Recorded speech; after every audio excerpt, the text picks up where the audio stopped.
पूरी सेटिंग में हम एक गांव को देखते हैं जिसका नाम है टोड विलेज। ये पूरी तरह खाली हो चुका है, सभी लोग इसको छोड़ के जा चुके हैं और आखिरी बचे हुए लोग भी यहाँ से जाने वाले हैं। यहाँ पर जो आखिरी लोगों में से दो बंदे बचे हैं, इनमें से एक दूसरे से बुरी लगता है। तुम्हें पता है कुछ टाइम पहले टोड विलेज कब ज्यादा फेमस हुआ करता था। आसपास जितने बैंडिट्स थे उन सभी के सामने हमारी काफी रेपुटेशन थी और सभी बैंडिट्स हमारी बातों भी माना करते थे। टोड विलेज काफी शानदार था, लेकिन अब तो ये पूरी तरह खत्म हो चुका है। दूसरा बंदा बोलता है, हाँ तुम बिल्कुल ठीक कह रहे हो। तब हमारे चीफ भी चिंता थे, वो काफी अच्छी तरीके से टोड विलेज को संभाल रहे थे, लेकिन अब तो उनकी डेथ हो चुकी है। उनके भाइयों ने टोड विलेज को संभालने की कोशिश की थी, लेकिन उनकी बस की नहीं हुई टोड विलेज को संभालना। कुछ टाइम के अंदर वो भी मारे गए और अब इस टाइम पर ऐसा कोई भी नहीं है जो कि इस विलेज को ठीक से संभाल सके। पहला बंदा बोलता है, तुम ठीक कह रहे हो, और अब जब इस विलेज को संभालने वाला कोई है नहीं तो यहाँ पर रुकने का भी कुछ फायदा नहीं है। कुछ टाइम के अंदर यहाँ पर एक सेना आने वाली है जो कि इस विलेज को पूरी तरह तबाह कर देगी और यहाँ पर जितने भी लोग होंगे वो सबके सब मारे जाएंगे। इसलिए यहाँ पर रुकने का कुछ फायदा नहीं है, यहाँ से हम भी निकल लेते हैं। ये दोनों विलेजर्स आपस में सारी बातें कर रहे होते हैं, तभी एक तीसरा विलेजर इस जगह पर आता है। इन दोनों की बातें सुनकर इनसे कहने लगता है, तुम दोनों कितने तक घटिया हो, ठीक इस टाइम पर यहाँ से भागने की बातें कर रहे हो। भले ही हमारे चीफ की डेथ हो चुकी है, लेकिन उनका बेटा अभी भी जिंदा है जो कि कब अच्छे तरीके से इस विलेज को संभाल सकता है। अगर यहाँ पर तुम्हारे चीफ पर मैं होता तो कब का इस विलेज को छोड़ के भाग चुका होता। जगह विलेजर तुरंत ही हंसते हुए अपना सारा सामान उठाता है और फिर से भागने लगता है। और ये देखकर ये दोनों विलेजर भी एक दूसरे को देखते हैं, सोचने लगता है अब बिल्कुल भी गिर लेने की जरूरत नहीं है, जब रुकने का कोई फायदा नहीं, वैसे भी सब लोग जा चुके हैं, हम आखिरी बचे लोगों में से हम भी चलते हैं। और इसी के साथ में विलेज में जो आखिरी लोग बचे होते हैं वो भी यहाँ से चले गए, लेकिन नहीं, अभी विलेज के अंदर कुछ आखिरी लोग बाकी है। ये टोड विलेज का लॉयल्टी हॉल है जहाँ पर एक बंदा बैठा हुआ है। यही है हमारी सीरीज का मेन कैरेक्टर चैंगली। अभी फिलहाल इसके सर के अंदर बहुत ही दर्द हो रहा है क्योंकि इसकी बॉडी के अंदर हमारा हीरो एंटर कर चुका है। दर्द में कहराते हुए चैंगली सोचने लगता है, ये सब कुछ मेरे साथ में क्या हो रहा है, जब मैं किस जगह पर हूँ, ये भला किसकी बॉडी है। मुझे ज्यादा समझ में आ रहा है इस टाइम पर मैं किसी दूसरी दुनिया में हूँ, किसी दूसरे इंसान की बॉडी के अंदर। मुझे आखिरी बार याद है मैं एक गेम को खेल रहा था जिसका नाम था हार्ट ऑफ बैंडिट। उसे खेलते खेलते मैं सो गया और अब जब मुझे होश आया तो मैं इस जगह पर हूँ, एक अनजान जगह पर। मेरे दिमाग के अंदर एक अनजान यादें हैं जो कि शायद से इसी इंसान की है जो कि मेरी यादों के साथ मर जाने की कोशिश कर रही है। इसी वजह से मुझे ज्यादा दर्द हो रहा है। इन यादों को देखते हुए मुझे समझ में आ रही है ये जगह टोड विलेज है और अभी इस टाइम पर मैं एक टूटे हुए घर में हूँ। ये जगह वू डायनेस्टी के अंडर में आती थी, लेकिन वू डायनेस्टी अब एग्जिस्ट नहीं करती है। इसका एग्जिस्टेंस 120 साल तक रहा था। उस 120 साल के अंदर इसके अंडर में 13 पवेलियंस और इसके अलावा 130 सिटीज आती थी।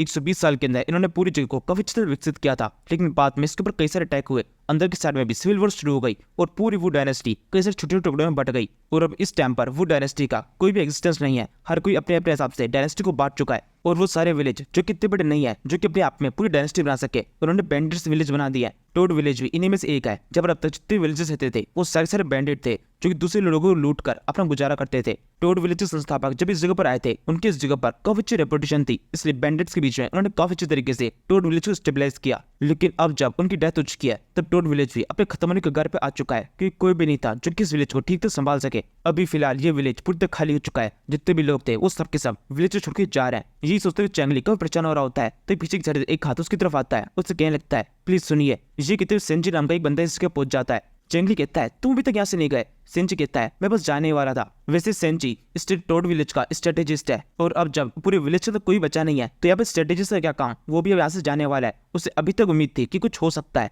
लेकिन अब उम्मीद खत्म हो चुकी है। चैंगली एक आखिरी बार इसे रोकने की कोशिश करता है, वो इसके हाथों पकड़ता है और फिर कहने लगता है, सेंजी तुमने काफी लंबे टाइम से हमारी सेवा की है, मैं तुमसे बहुत ज्यादा खुश हूँ। मैं चाहता हूँ तुम्हें और भी बड़ा ओहदा दिया जाए, कैसा रहेगा, मैं तुम्हारा प्रमोशन कर दूं, लेकिन तुम यहीं पर इसी विलेज के अंदर रुक जाओ। मैं स्ट्रेटेजिस्ट से मास स्ट्रेटेजिस्ट बना दूंगा और भी ऊंचे पद तुम्हें मिल जाएंगे। तभी सेंजी बोलता है, शायद सब कोई गलतफहमी हो चुकी है, मैं यहाँ पर इस विलेज के अंदर रुकने के लिए नहीं आया हूँ। वैसे भी प्रमोशन करूंगा ही क्या, ऊपर जाने का क्या फायदा जब नीचे कोई हो ही ना। वैसे अभी फिलहाल आपके नीचे जो चीज पड़ी हुई है मैं इसको लेने के लिए आया हूँ। पूरा विलेज खाली हो चुका है, या और बस ये इकलौती चीज है जो कुछ देर से बिक सकती है। इसे कहते सेंजी नीचे पड़ी हुई शेरी खाली की तरफ इशारा कर रहा होता है। चैंगली तुरंत इसके लिए मान जाता है, वो उससे कह देता है तुम इसे लेके जा सकते हो। इसी के साथ में सेंजी काफी कुछ होता है, वो तुरंत ही उस खल को लपेटता है। वह जाते हुए आखिरी में कहता है, आपका शुक्रिया। वैसे मैं लिंगिर को भी अपने साथ में लेके जा रहा हूँ, बाहर घोड़ों के साथ में वो मेरा इंतजार कर रही है। अब वो अकेले इस माउंटेन के अंदर करेगी क्या, तो मेरे साथ में कहीं और स्टेबलाइज हो जाएगी।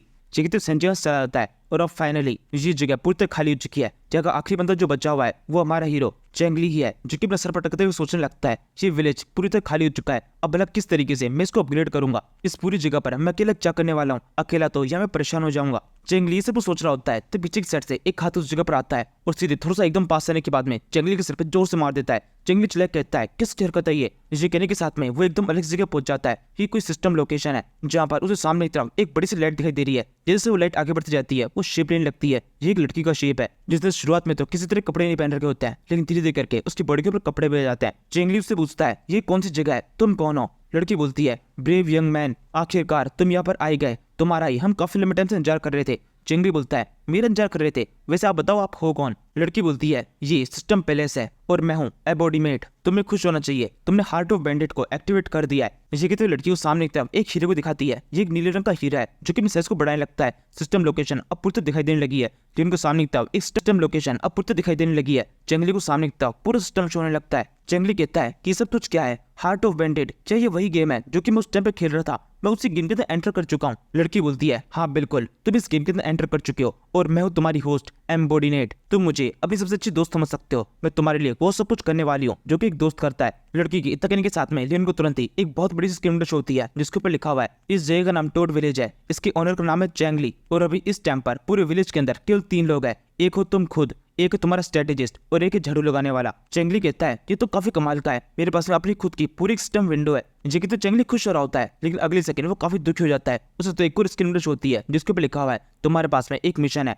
अभी इस टाइम पर तुम्हारे विलेज के अंदर टोटल 3 लोग हैं, अगर ये नंबर किसी भी तरीके से 3 से 1 नंबर नीचे आ जाता है तो तुम इस मिशन के अंदर फेल हो जाओगे। ये मिशन तुम्हें एक्सेप्ट करना है या फिर नहीं ये हम तुमसे पूछेंगे नहीं, ये डायरेक्टली तुम्हें थोप दिया गया है, तुम इससे पीछे नहीं हट सकते। इस मिशन को होस्ट के साथ मर्ज किया जा रहा है। लेकिन सिस्टम विंडो एक एनर्जी का फॉर्म लेकर चेंगली की बॉडी के अंदर एंटर कर जाती है। चेंगली नहीं चिल्लाते हुए इसके लिए मना करने लगता है लेकिन कुछ फायदा है नहीं, जो सिस्टम चाहती है वही होगा। चेंगली के हाँ ना कहने से कुछ फर्क नहीं पड़ता।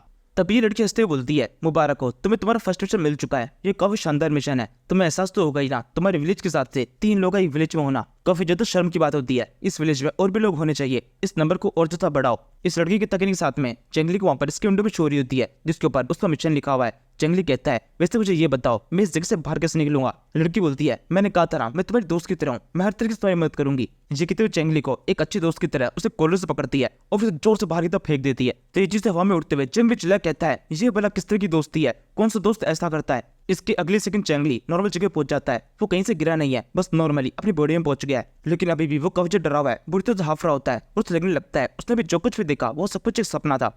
इसी समय लड़की चेंगली कान एकदम पास से पहुंच जाती है, उसे धीरे से बोलती है नहीं ये एक सपना नहीं था और एक और इन्फॉर्मेशन है जो कि तुम बतानी चाहिए, अगर इस मिशन के अंदर तुम फेल हो जाते हो तो तुरंत ही तुम मारे जाओगे और तुम फेल होने की पूरी कगार पे हो क्योंकि तुम्हारे स्ट्रेटेजिस्ट और वो ग्रूमर दोनों ही विलेज छोड़ के जाने वाले हैं, यानी तुम जल्दी मरने वाले हो। ये सुनने के साथ में चेंगली जोर से कहता है स्ट्रेटेजिस्ट नहीं तुम विलेज छोड़ के नहीं जा सकते। ये कहते चेंगली उस स्ट्रेटेजिस्ट के पीछे